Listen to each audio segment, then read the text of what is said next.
Hey there, folks. What's up? How you doing? Happy Friday. We made it. It's Friday. And they can't take that away from us. Welcome to Advisory. I hope you are all doing well. Today we have yet another installment of our ongoing series, How to Be a Longhorn. The people can't get enough of how to be a Longhorn. And today we are talking all about attendance, tardies, and attendance for credit. Once again, all this information can be found in our Campus Culture Handbook. Every public school in Texas has what they call compulsory attendance, which essentially means that it is a state law to go to school. State law requires all enrolled students to attend school on time, all day, every day school is in session. If you're a kid in the state of Texas, you got to go to school. If you have to miss for some excused reason, you need to bring notes from the doctor or from parents or whatever it might be to the attendance office. Students must attend 90% of class days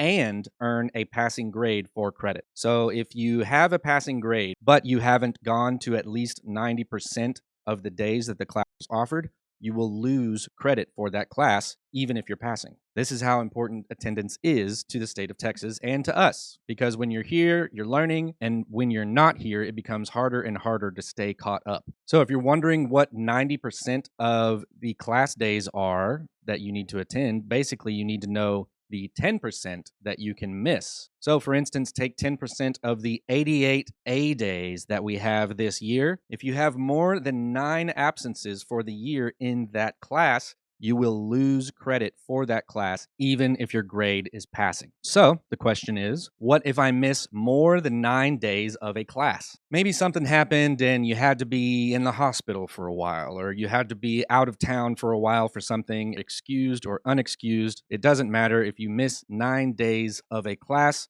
you have to make that time up. And the way that we do that is through attendance for credit, or AFC. You're going to be hearing a lot about when they are offering time in AFC to make up credit. You can find out how many absences you have in a class by looking at PowerSchool.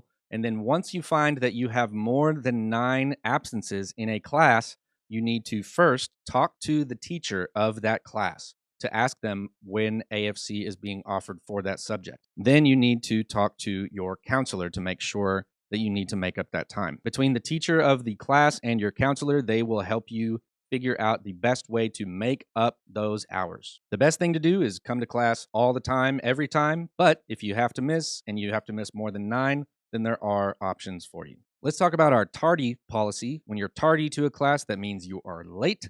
Students are expected to get to class before the bell rings. Obviously, this week it's a little different because you're learning your classes, and I'm sure your teachers have been a little bit more lenient on whether or not they count you tardy. But as you figure out your schedule and you figure out where your classes are, you need to make sure that you are moving quickly between class to class so that you're not late. When the tardy bell rings, teachers will close their door, and when a student is tardy, they will enter class, sign the log, and the teacher will enter a tardy into PowerSchool. Teachers will have their own set of procedures and consequences for students who are tardy, which may include contact with a parent. So you might have different systems in different teachers' class on what they do when you are tardy to a class, and so you need to make sure you ask them what their policy is. After each 9 weeks, after each grading period, tardies are reset to 0. You start off with a clean slate. So these are the best practices to avoid being late to class. This is generally what you should think about while you're going from class to class. Number 1, keep social interactions brief.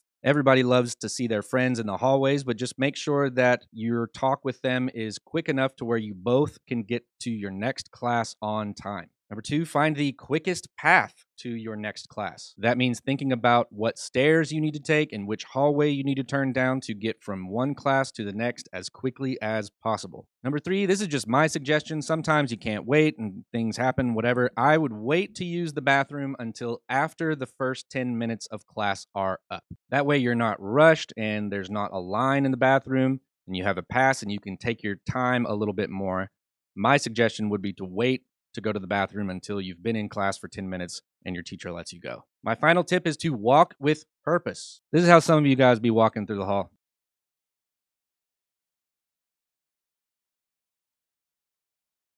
Hurry up! You got to walk quicker than that. You got to get there with purpose. 5 minutes for a passing period is not a lot of time, and the people behind you have places to be too. So don't run down the halls, but walk with purpose. Walk as quickly and as safely as you can to your next class. But that is all from me for today. Make sure you go to the discussion questions on the next slide. And once again, you'll be going through some icebreaker questions from your advisor so that you can get to know one another a little bit better. Happy Friday. Have a restful weekend. We will have more about how to be a Longhorn next week. Until then, be good to yourself and others, and I'll see you real soon.